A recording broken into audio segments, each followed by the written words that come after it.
Hey folks, welcome to Running Retro, where we keep retro running. Today, we are going to do a disassembly and reassembly of a PlayStation 1. The original one, not the Slim. If you guys want me to do Slims, I'll also do the PS2.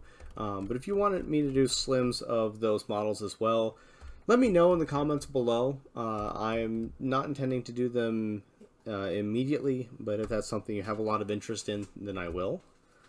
So anyway, let's get on to this thing. So first things first, flip it upside down. There's the usual 6 screws on the base. So 1, 2, 3, 4, 5, 6. Let's get those off and start working on it.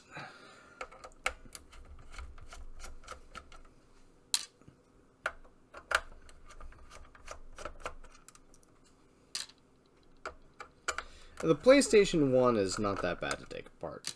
The PlayStation 2, in my opinion, is a bit of a nightmare to take apart. It's just really got a lot of stuff to it and it's really finicky. But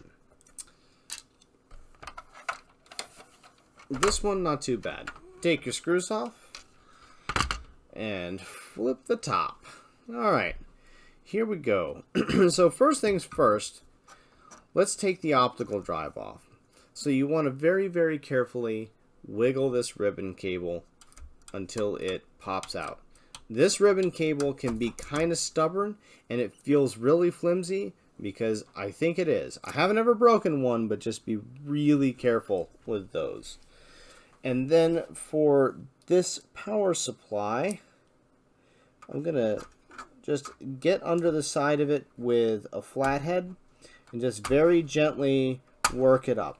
You can lift the optical drive so you can get a better angle at it and just slowly work this out because you don't want to break this. They're a pain to find, replace, all that good stuff. And then there you go. So that comes off. Take that, set it aside, and make sure to not destroy that cable. Okay, here we go. Here's the meat.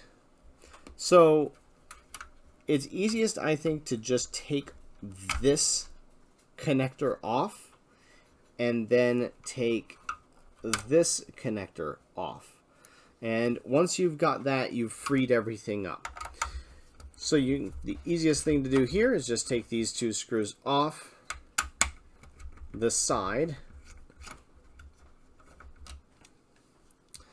Just 2, so it's super simple. And there are a couple clips right here, so you'll just need to lift this and pull it out, and there's your power supply. We're just going to put that back in because it's not hard to take out, it's not hard to figure out. So that's, you just take these 2 screws out and pop it up. To put it back in, slide it back underneath, and put those 2 screws back in. So unless you need to have that undone, that's the easiest way to do this, and it's easiest to just keep it in there. It means that you can keep track of of 2 fewer screws and a couple fewer parts. Okay, for the controller port, there are these 2 screws, one right here and one right here. So we're going to take those out.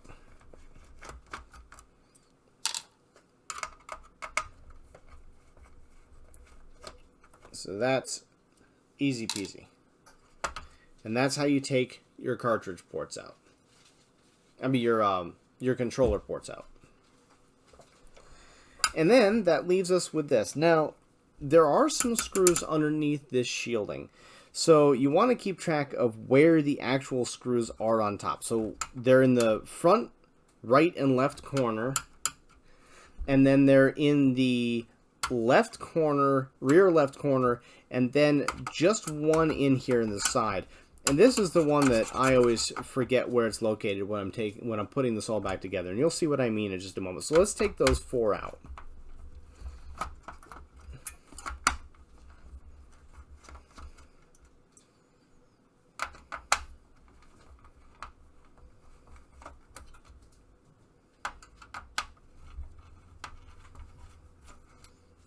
Alright, with those 4 out, this top heat shielding comes right off. So we'll just jimmy that and get that off. Alright. Now we've gotten to the board. Now you can see what I mean about these two screws right here. Now the easiest way I remember this is that, let me lift that up again so you guys can see a little bit. Right here and right here. Now, the way I remember this is the outside screws go on top and the inside screws stay underneath. But once we take these two inside screws out,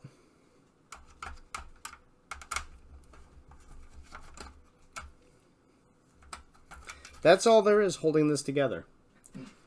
There's your bottom heat shield. So it's really not that bad to take apart, guys. It's really not that bad to take apart. If you want to clean your console, this is as good a time as any. So to put it back together, just put the heat shield down. Put your two screws on the inside screw slots right there. Put your big shielding back on.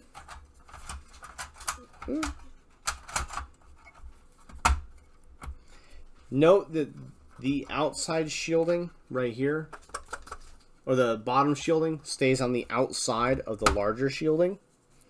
If you're getting confused about where that goes. Slide these two screws back on in there.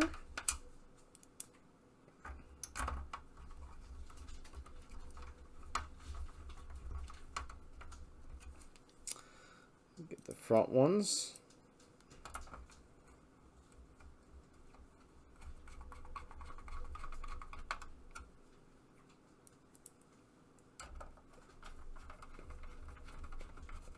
Now at this point, you can easily reattach that. We'll take our cartridge ports, put those back in. You'll note that when you put those back in, there are two little pieces of plastic, one right there and one right there. You just need to line this up with those and slide it down in the channel. See, there's a little channel here. So you just want to line those up and drop them in. Obviously, I'm not lined up. There we go. I'm doing that at a slightly odd angle. And there we go. They slip right in. And then we'll put those two screws in the side. Note that all of these screws are the same, so you don't need to worry about keeping them separate. The case screws are black, so they're very clearly different from the others, which is really nice. Now the very last step that I do is I will plug the power in first, because I hate dealing with ribbon cables, and then very gently grab it by this little white piece. Use that to line it up and very, very, very carefully just slip it down in there. And then each of these brass poles, I'm not doing a very good job lining it up. I'm trying to keep it so it's visible to you guys. Each of these brass poles, just drop the optical drive down on top of it. And that's it. Be careful not to touch the laser. You don't want to damage your equipment. So all the time you're doing this, make sure not to damage the laser. We'll take this, pop it back on top, flip it upside down. If you've seen my other videos, you know that I like to put these in first. So I will.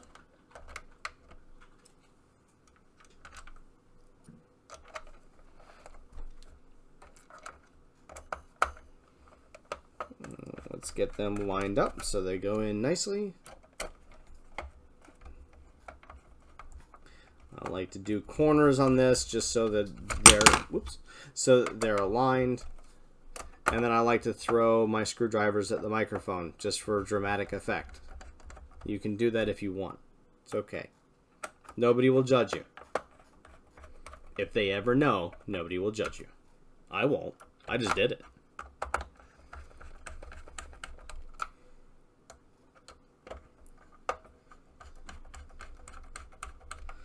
And there we go.